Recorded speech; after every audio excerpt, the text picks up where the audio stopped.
ایک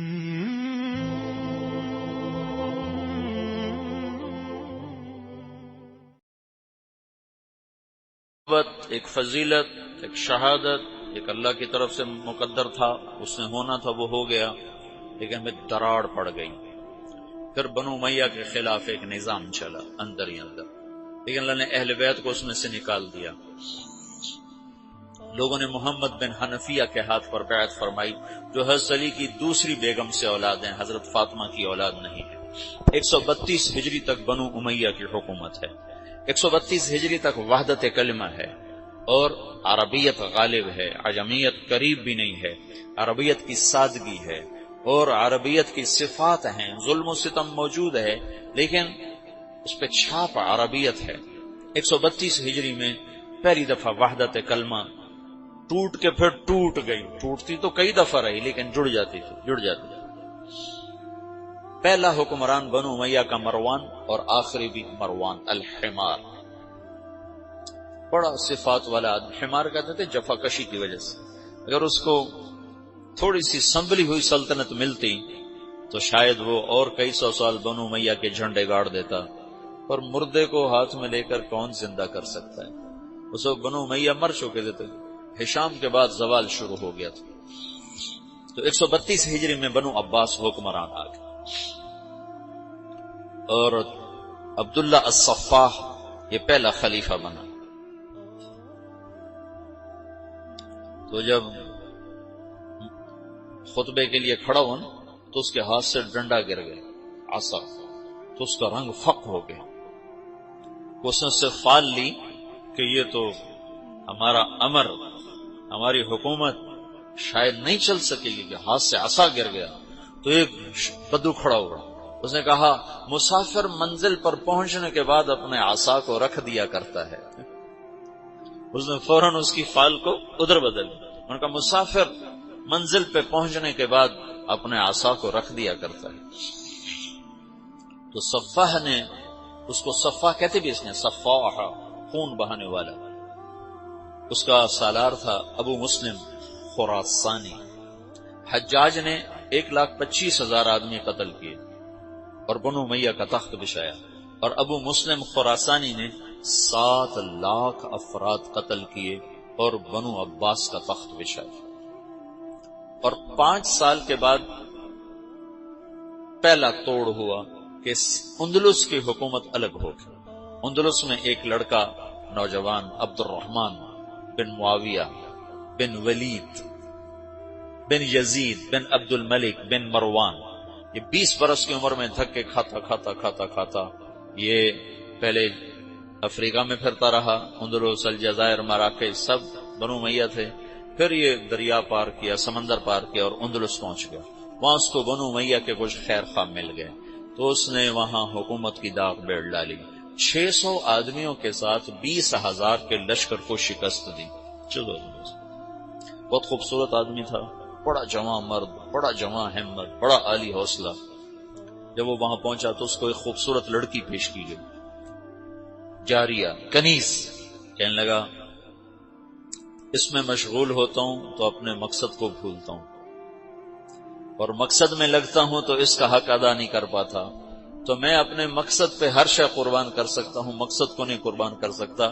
جب اللہ مجھے میرا کھویا ہوا مقام دے دے گا تو ایسی باندیاں اور بہت مل جائیں گی۔ تو اس نے اس کو نہیں قبول کیا، تو صرف 600 کے ساتھ 20,000 کے لشکر کو شکست دے کر بنو امیہ کی داغ بیڑ ڈالی، اور پھر 350 سال بنو امیہ نے اندلس پر حکومت کی بڑی شان و شوکت کے ساتھ۔ پھر اس کو ختم کیا ابو عامر، ایک یمنی نوجوان تھا۔ وہ مردے کو مارنا کون سا مشکل کام ہوتا ہے، ہر حکومت ایک حد تک چلتی ہے پھر زوال کا شکار ہوتی ہے۔ تو امت 2 حصوں میں تقسیم ہوئی 137 ہجری میں، جب بنو امیہ الگ ہو۔ پھر اس کے بعد 232 ہجری میں جا کر متوکل قتل ہوا اور اس کا بیٹا متنصر حاکم بنا، تو ترکوں کا غلبہ ہو گیا، ترک غالب آئے۔ ترکوں نے عباسی خلفاء کو کھلونا بنایا تھا، اور 3 صدی میں اسماعیلیہ کی تحریک چلی اور انہوں نے مشرقی اپنا شمالی افریقہ جو بلاد عرب جہاں علم تھوڑا تھا، بربر تھے اور علم کی کمی تھی، وہاں اسماعیلی شیعہ کے دعات پہنچے اور انہوں نے وہاں اسماعیلی سلطنت کے لیے فضا مہیا کی، اور پھر وہاں المہدیہ پہلا شہر بسایا۔ وہ میں پہلے سمجھتا تھا الجزائر میں ہے، رات تمہارے شیخ نے بتایا کہ وہ تونس میں ہے۔ الجزائر قریب من الجزائر، ہاں انہوں نے المہدیہ کو دارالحکومت بنایا۔ پھر اس کا سردار تھا جوہر، اس نے مصر فتح کیا۔ اس کے بعد پھر یہ اسماعیلی سلطنت منتقل ہو گئی مصر میں، تو اسلامی سلطنت 3 حصوں میں تقسیم ہو گئی، ایک بنو عباس، ایک اسماعیلی شیعہ اور ایک بنو امیہ۔ اس طرح یہ ٹکڑوں میں تقسیم ہو گئے۔ پھر اس کے بعد مراکش الگ ہو گیا، وہاں حکومت قائم ہو گئی موحدین کی، پھر مرابطین کی، پھر اس طرح وہ آگے تقسیم در تقسیم چلتے چلے گئے۔ پھر بنو عباس 232 سے 334 تک ترکوں کا غلبہ ہے اور کوٹھ پتلی ہے۔ پھر 334 سے لے کر 446 تک خالص شیعہ حکمران قابض ہو گئے اور بنو عباس پر شیعہ غالب آ گئے۔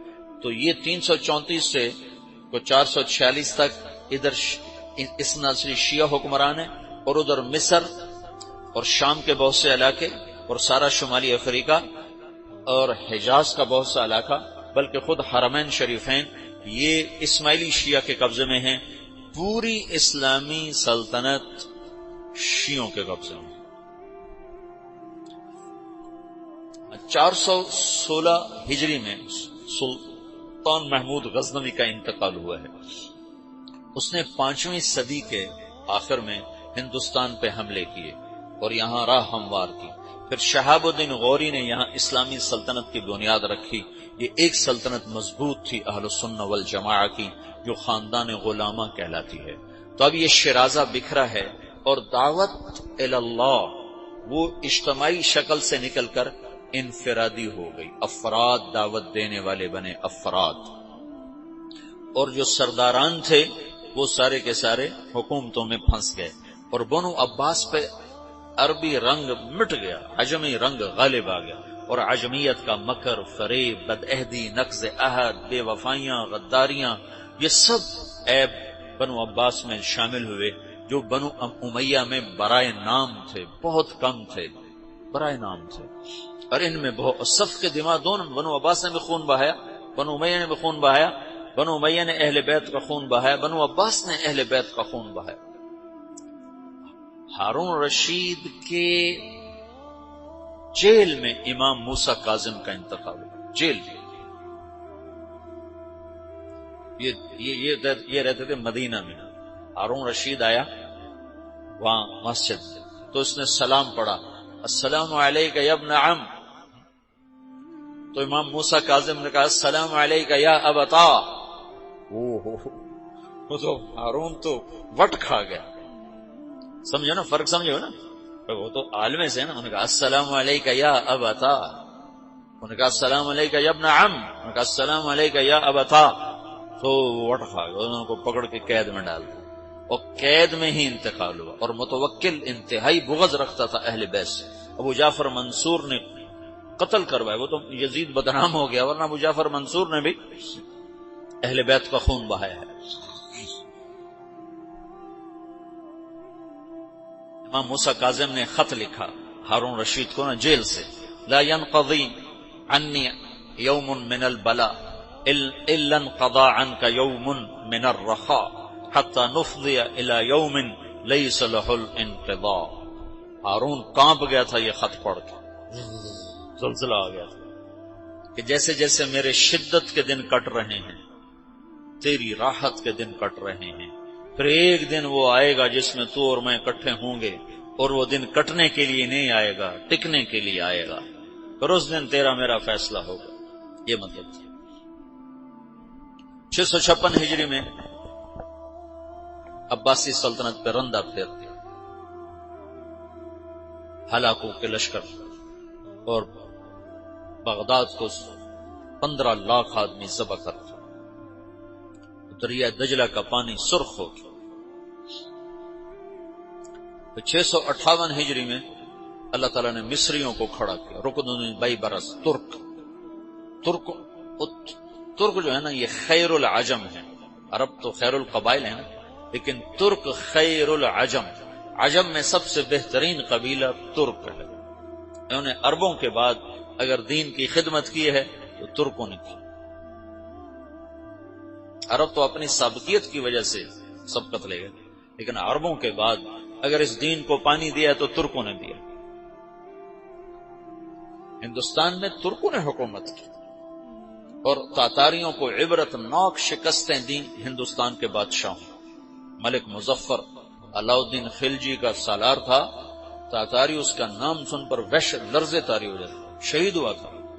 5 مسلسل جنگوں میں ملک مظفر نے تاتاریوں کو شکست دی اور 5ویں جنگ میں شہید ہو گیا تھا۔ کسی تاتاری کا گھوڑا پانی نہیں پیتا تھا تو وہ کہتا تھا تو نے ملک مظفر کو تو نہیں دیکھ لیا، اتنا روب تھا۔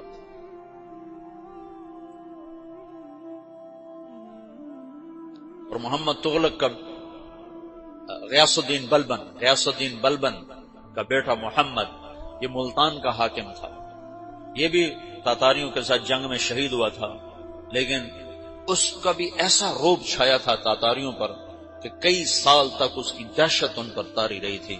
تو ایک ہندوستان خطہ ہے جس میں چنگیزیوں کو مسلمانوں نے مار کے بھگایا اور وہ سب اتراک تھے۔ یہ غلام غیاث الدین بلبن جو تھا، یہ التمش کے سامنے پیش ہوا، غلام خریدے جا رہے تھے تو 20 غلاموں کی کھیپ آئی، تو التمش نے 19 خرید لیے، اس کو رد کر دیا۔ یہ قد کا چھوٹا اور رنگ کا ایسا ہی تھا، ماٹھا، ترک تو خوبصورت ہوتے ہیں۔ تو غیاث الدین بلبن نے کہا التمش سے، ان کو کس لیے خریدا ہے؟ تو التمش نے کہا اپنے لیے۔ تو اس نے کہا مجھے اللہ کے لیے خرید لو۔ تو التمش کو یہ بات بڑی پسند ہے، انہوں نے کہا ہاں بھائی اس کو بھی خرید لو۔ وہی جو زبردستی خریدا تھا وہ چند سال کے بعد غیاث الدین بلبن کے نام سے پورے ہندوستان کا بادشاہ بنا۔ بڑی ہیبت سے حکومت کی، بڑے انصاف و عدل کے ساتھ حکومت کی۔ تو اسلامی سلطنت کا شیرازہ ایسے بکھر گیا، تو اس میں سے جو دعوت تھی وہ نکل گئی۔ ہاں چونکہ دین کو قیامت تک باقی رکھنا تھا تو افراد آتے رہے، افراد آتے رہے۔ پھر اللہ تبارک و تعالی نے رخ بدلا اور ترکوں کو جو 446 میں آ کر شیعوں کی حکومت کو ختم کیا، تغرل بیگ سلجوک مسلمان ہوئے تھے محمود غزنوی کے دور میں، سلجوک ان کے بڑے کا نام تھا۔ تو ایک دفعہ محمود غزنوی نے سلجوک سے پوچھا اگر مجھے تیری مدد کی ضرورت ہو تو کتنے آدمی پیش کر سکتے ہو؟ تو اس نے ایک تیر دیا، کہا یہ ایک تیر ہے میرا، کسی کو یہ تیر بھیج کر میرے علاقے میں بھیج دو تو چند گھنٹوں میں 1,00,000 تلواریں تیرا پہرا دینے کے لیے تیار ہوں، میرے پاس اتنی طاقت ہے۔ تو یہ سلجوک کی نسل میں تھا تغرل بیگ۔ اللہ تعالیٰ نے جب عرب زوال کا شکار ہو گئے اور ضعف کا شکار ہو گئے، جیسے بڑھاپے کا کوئی علاج نہیں، جب قوموں پہ زوال آتا ہے تو اس کا بھی کوئی علاج نہیں، پھر اور قوم کو جگہ ملتی ہے۔ جیسے بڑھاپا ایک فرد پہ آتا ہے، ایسے بڑھاپا قوم پہ آتا ہے۔ قوم کا بڑھاپا جوانی میں نہیں لوٹ سکتا، جیسے فرد کا بڑھاپا جوانی کی طرف نہیں لوٹ سکتا، قوم کا بڑھاپا جوانی کی طرف نہیں لوٹ سکتا، کوئی علاج نہیں، نئی نسل کا آنا ہی علاج ہے۔ تو عرب دھل چکے تھے، 600 سال بہت ہوتے ہیں حکومت کو، اپنی صفات گم کر چکے تھے، اب نئے خون کی ضرورت تھی۔ تغرل بیگ پہلا شخص تھا جس نے آ کر اہل سنت والجماعت کو استحکام بخشا، شیعوں کی حکومت کو ختم کیا، بغداد سے، شام سے، ان سارے علاقوں سے۔ صلاح الدین ایوبی نے اسماعیلی شیعہ کی حکومت کو ختم کیا، مصر۔ العازد ان کا آخری خلیفہ تھا، صلاح الدین ایوبی نور الدین زنگی رحمۃ اللہ علیہ کا پروردہ تھا، اس کا دوست تھا، اس کے دوست بھی تھا، بچہ بھی تھا اس کے سامنے، زیادہ لکھنے پڑھنے کا شوق تھا۔ پھر اللہ تعالیٰ نے اس سے کام لیا اور اس کو مصر کا گورنر بنا کے بھیجا، مصر کی مدد کے لیے بھیجا، تو وہاں اس نے صلاح الدین ایوبی نے وہاں ختم کیا، تغرل بیگ نے یہاں ختم کیا۔ تو پھر سلجوق جو تھے نا یہ اقتدار میں آئے، ادھر ختم ہو گئی سلطنت بنو عباس کی، مصر ایک چھوٹی سی ترکوں کی سلطنت، تو اللہ تعالیٰ پھر مرکزیت کے لیے ایک نظام چلایا۔ دو لشکر آپس میں لڑ رہے ہیں ایک میدان، ایک جنگلی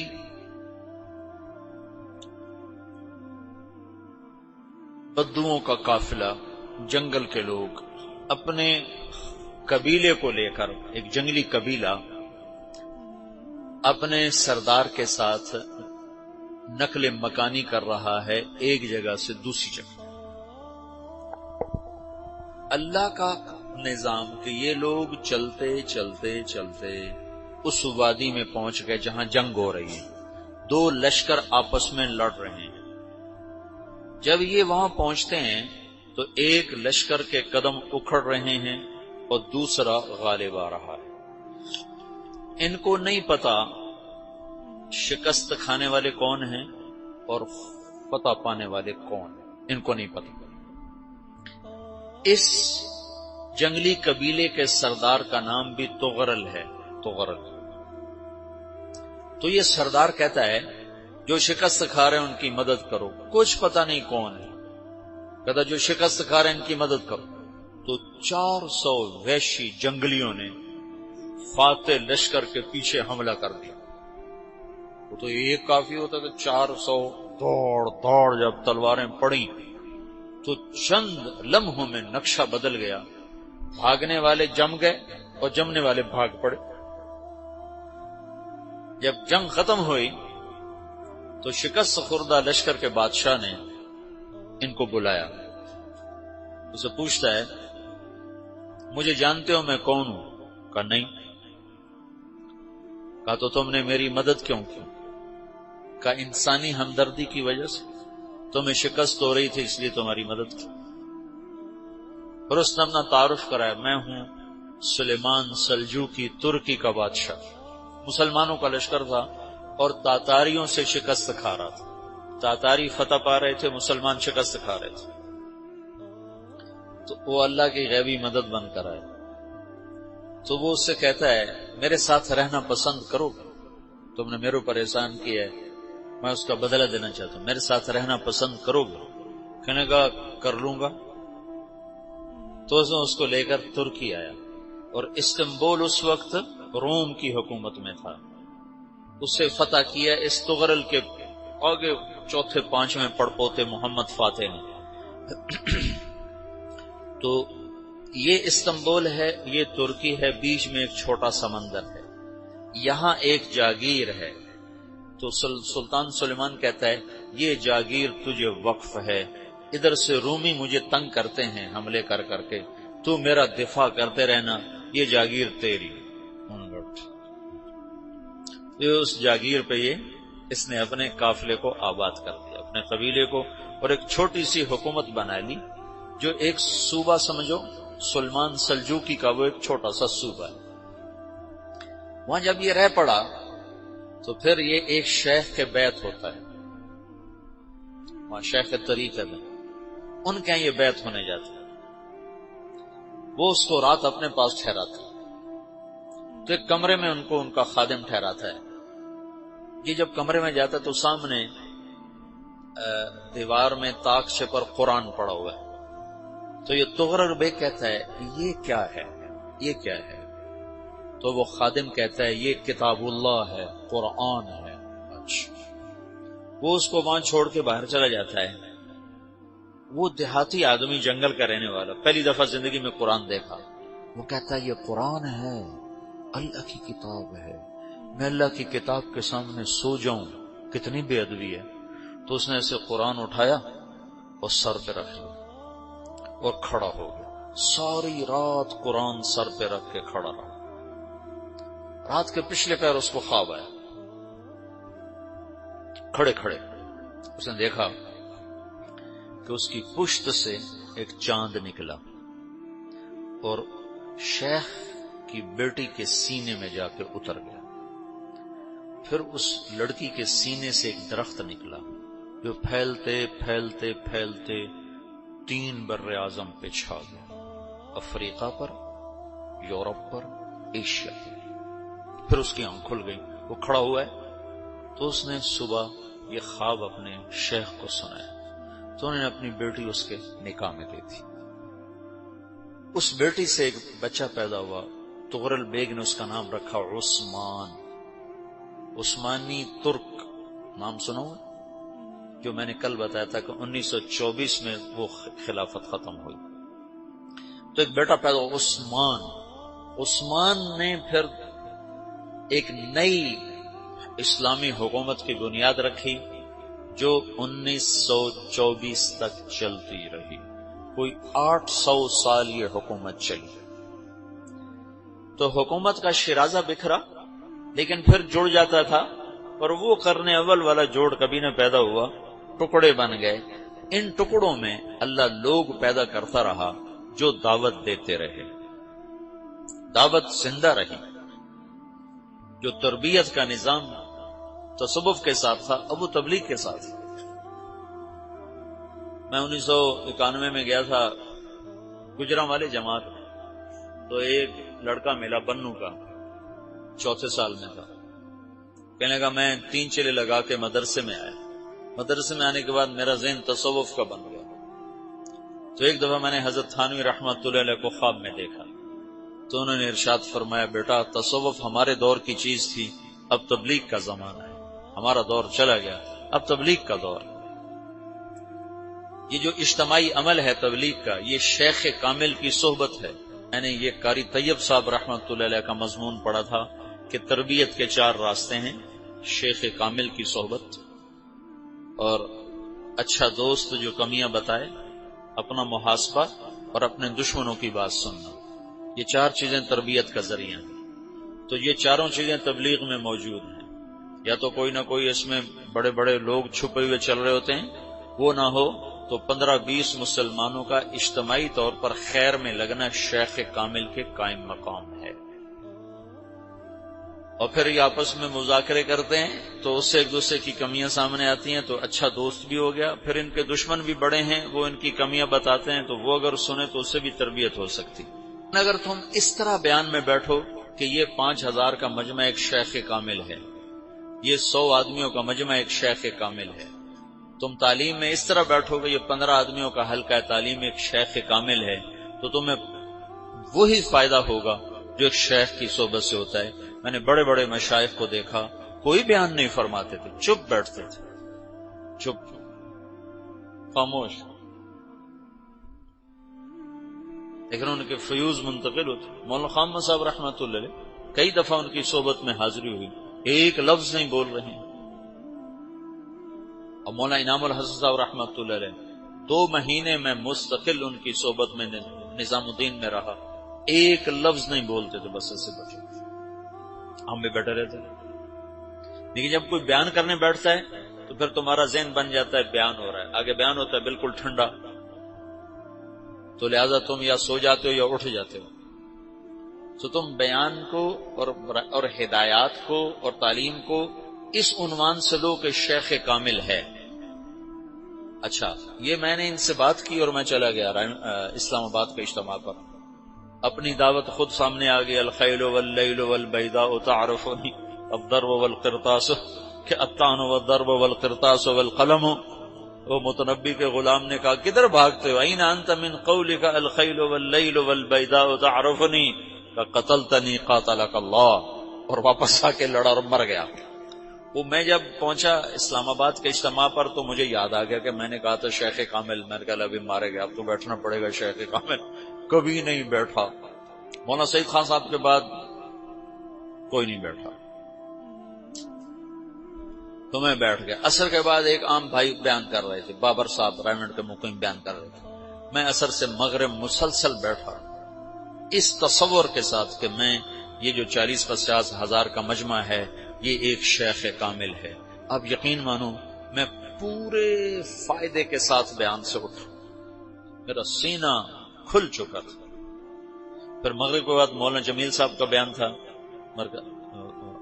امام جو ہیں ان کا بیان بالکل سیدھا سادہ پنجابی لہجے میں اردو بول رہے تھے، لیکن میں 1 گھنٹہ بیٹھا، پورا استفادہ ہوا. پھر ظہر کے بعد میرا معمول سو جانے کا ہے، میں ظہر کے بعد جاگتا میں سو جاتا ہوں، لیکن ظہر کے بعد مولوی فہیم صاحب کا بیان تھا 2.25 گھنٹے. 2.25 گھنٹے میں اس کو اگر بطور بیان بیٹھتا تو میں 2.25 منٹ بھی نہ بیٹھ سکتا. میں 2.25 گھنٹے ایسے بیٹھا رہا اس تصور میں کہ میں ایک شیخ کامل کی صحبت میں ہوں. مجھے اتنی نورانیت محسوس ہوئی، اتنا مجھے نفع ہوا کہ میرا 1 منٹ کے لیے جی نہیں چاہا کہ بیان ختم ہو جائے اور ہم اٹھیں. تو گھڑی پہ نظر ہوتی کب ختم ہوگا کب ختم ہوگا. شیخ کامل کی صحبت ہے اجتماعی عمل، شیخ کامل کی صحبت ہے تربیت کا یہ نظام ہے. تو پہلے جو مشائخ تھے وہ ایسے نہیں بیٹھتے تھے. شیخ الاسلام بہاؤالدین زکریا کے میں سیرت پڑھی، کان کثیر السیاح، کثیر السیاح. تمام مشائخ ایسے تھے. اور یہ شیخ الاسلام تو عجب کوئی مشائخ میں سے تھے جو سہروردی سلسلے والے. ان کو اللہ نے اتنا رزق دیا تھا کہ جب ان کا انتقال ہوا تو ان کے ایک ایک بیٹے کو 10 ارب روپیہ آیا تھا. 10 ارب روپیہ، 7 لاکھ دینار فی کس، 10 ارب روپیہ بنتا. اور باقی جائیداد الگ، اور ان کے جو اپنی زندگی میں خرچ تھے وہ الگ. وہ مبلغین کی جماعتیں انڈونیشیا تک انہوں نے اپنی جماعتیں روانہ فرمائیں تبلیغ کے لیے، اور سارے بر صغیر میں، ملائیشیا میں، سری لنکا میں. اور ایک عجب ان کی سیرت میں پڑی بات، جس ملک میں بھیجنا ہوتا تھا اس کی زبان ان مبلغین کو سمجھاتے تھے اور ان کو سکھاتے تھے. پھر ان کو بہت سا پیسہ دیتے تھے کہ تمہیں سوال نہ کرنا پڑے، بچاؤ. تو دعوت کا کام شخصیات میں آ گیا، بادشاہوں نے چھوڑ دیا، شخصیات میں. صرف ہندوستان کی تاریخ میں ایک بادشاہ گزرا ہے جس نے دعوت کی سرپرستی کی، وہ محمد تغلق. اور وہ ویسے خر دماغ تھا، چھوٹی چھوٹی باتوں پہ قتل کر دیتا تھا. تو اس کی وہ چیز گہنا گئی یعنی ماند پڑ گئی. لیکن ایک بادشاہ ہے محمد تغلق جس نے دعوت کی محنت کو میدان بنایا اور کہا کہ جاؤ ہندوؤں کو دعوت دو. تو دعوت اللہ ختم نہیں ہوئی، اجتماعی شکل ختم ہوئی اور منتقل ہو گئی افراد میں، مشائخ میں، علماء میں، واعظین میں. ابن جوزی کے ہاتھ پر 20,000 لوگ مسلمان، 1 لاکھ لوگ طائب ہوئے. امام احمد بن حنبل رحمۃ اللہ علیہ کے جنازے کو دیکھ کر 20,000 غیر مسلموں نے کلمہ پڑھ لیا تھا کہ یہ مر کے ایسا ہر دل عزیز ہے. تو یہ ایک مختصر سا خاکہ میں نے تمہیں بتایا ہے، مختصر سی تاریخ تمہیں بتائی ہے کہ قرن اول سے آج تک کس طرح امت بٹ گئی، تقسیم ہو گئی اور دعوت کی روح مر گئی. افراد میں زندہ رہی، ان کی برکت سے آج بھی دین باقی ہے. علماء، اہل اللہ اور صالحین اور واعظین جنہوں نے اپنے دھن میں اللہ کی بات کو پہنچایا بھی صحیح، سنایا بھی صحیح. اور تمام بلاد میں، افریقہ میں، یورپ میں، ایشیا میں، ہر ملک میں اللہ نے ایسے لوگ پیدا فرمائے جو ٹکر لیتے رہے. پھر یہ نیا دور آیا اور یہ تبلیغ کا کام شروع ہوا. یہ انشاءاللہ کل سے پھر اس کو